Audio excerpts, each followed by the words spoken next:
I don't feel like doing this.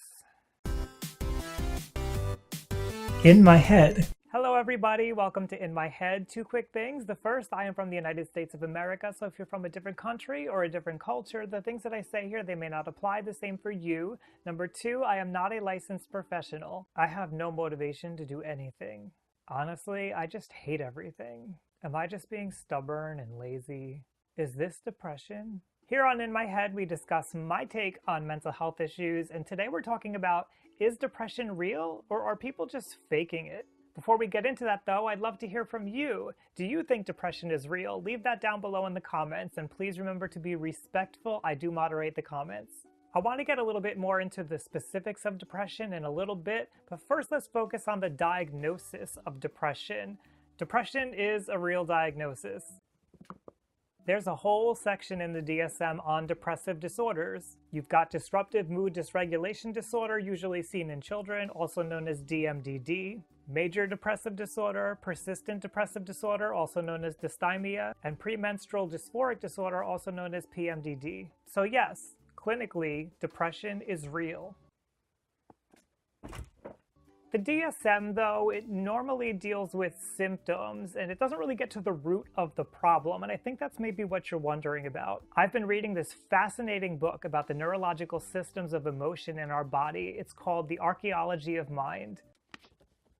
Now, I'm not finished with the book yet, but what I've read so far about the discussion of depression is really interesting. To give you a little bit of background here, the book gives you the neurological systems in our body that correspond to core emotions. Those are seeking, rage, fear, lust, care, panic/grief, and play. Here, I'll be talking about seeking, rage, and panic/grief. Each of these neurological systems, they exist inside of our bodies, particularly in our brain. They've all been scientifically observed.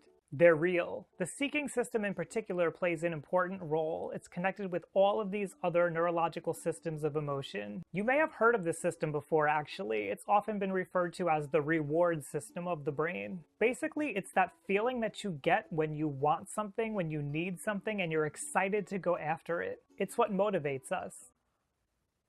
Once we go out seeking what we're looking for and we actually get it, then the seeking system calms down, at least temporarily until we need something again. Some things that we all look for are water, food, safety, shelter, and care. But what happens when we don't get what we're looking for? Well, one thing that could happen is our rage system could turn on. We might find that we suddenly start feeling very angry.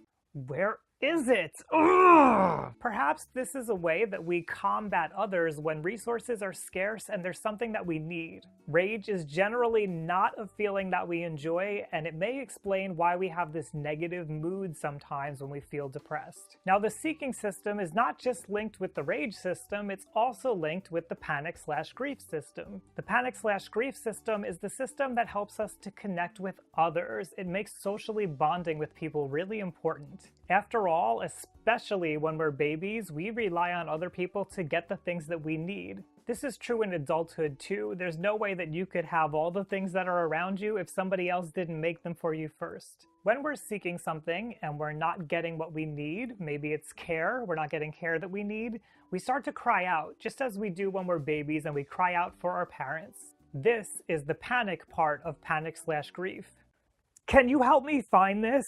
If we continue crying out and nobody answers our calls, we may slip into grief. At that point, we stop seeking, we feel less motivated, and we generally go quiet. This may be the neurological beginnings of depression.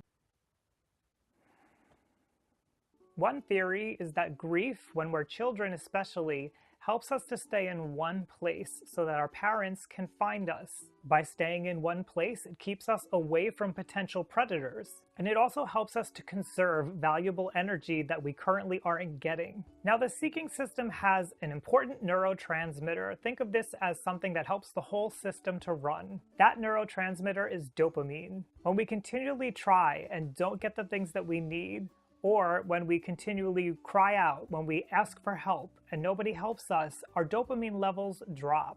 We start to experience that feeling of not being motivated that we experience during grief. This may actually explain why antidepressants work, because they help to restore dopamine levels back up to a higher level. Now, there's still much more that I need to learn, and depression, being something that affects millions of people, is something that's widely studied.